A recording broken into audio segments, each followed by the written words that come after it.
எனக்கு இந்த ஒரு சின்ன ஏஜ்ல இவ்வளவு ரசிகர்களை வந்து அவன் எப்படி நான் நிறைய அவனை பத்தி அஸ்டன்ஸ் எங்க அஸ்டன்ஸ்லாம் பேசியிருக்கேன். ஆக்சுவலா நான் சொல்லும்போது அஸ்டன்ஸ் நம்ப மாட்டாங்க அஸ்டன்ஸ், ஏன்னா அஸ்டன்ஸ் என்னை விட திமிரு பிடிச்சவங்க. அவன் இல்லடா அவன் ரொம்ப பிரைட் ஃபெல்லோடா, அவனுக்கு ரொம்ப இருந்தான். சார் என்ன சார் சொல்றான், என்ன பெரிய வெங்காயமா சார் அப்படிமா? இல்லடா வெங்காயம் தான் அவன் வந்து அவனுடைய டெடிக்கேஷன் நான் பார்த்தேன்டா. அப்புறம் ஒரு ஒரு ஒரு குசாட்டிக் சென்சிபிலிட்டி அவன்கிட்ட இருக்கு. ஒரு சென்சிபிலிட்டி, ஒரு மாதிரி சென்சிபிலிட்டிடா அது வந்து அவன் டெவலப் பண்ணியிருக்கான். I think is going to scale heights.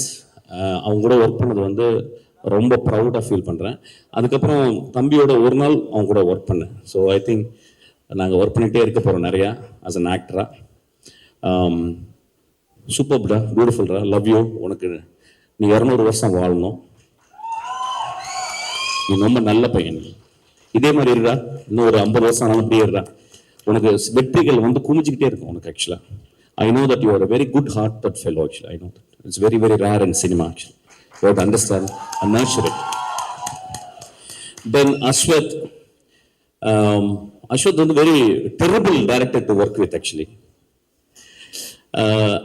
ஏன்னா அஸ்வத் வந்து ரெண்டு விதமா அட்வைஸ். அஸ்வத் வந்து எப்படின்னா வந்து ஸ்பாட்ல இருக்கும்போது ரொம்ப டிக்டோட்டரியலா இருப்பான். அதாவது வந்து ஒரு டயலாக் பேசும்போது கூட நானும் பிரதீப் நாங்கள் கேள்வி பண்ணிப்போம். பிரதீப் லைட்டா மிஸ் பண்ணுவான். உடனே வந்து இல்ல அப்படி பேசக்கூடாது, இப்படி பேசு, இந்த வார்த்தையை இங்கே பேசு அப்படிமா. அப்புறம் நடக்கும்போது ஒரு ஸ்டெப் விட்டு 2 ஸ்டெப் இப்படி போகக்கூடாது, ஒரே ஸ்டெப் தான் அப்படிமா. நாங்கள் 2 சிரிச்சுப்போம். ஆக்சுவலா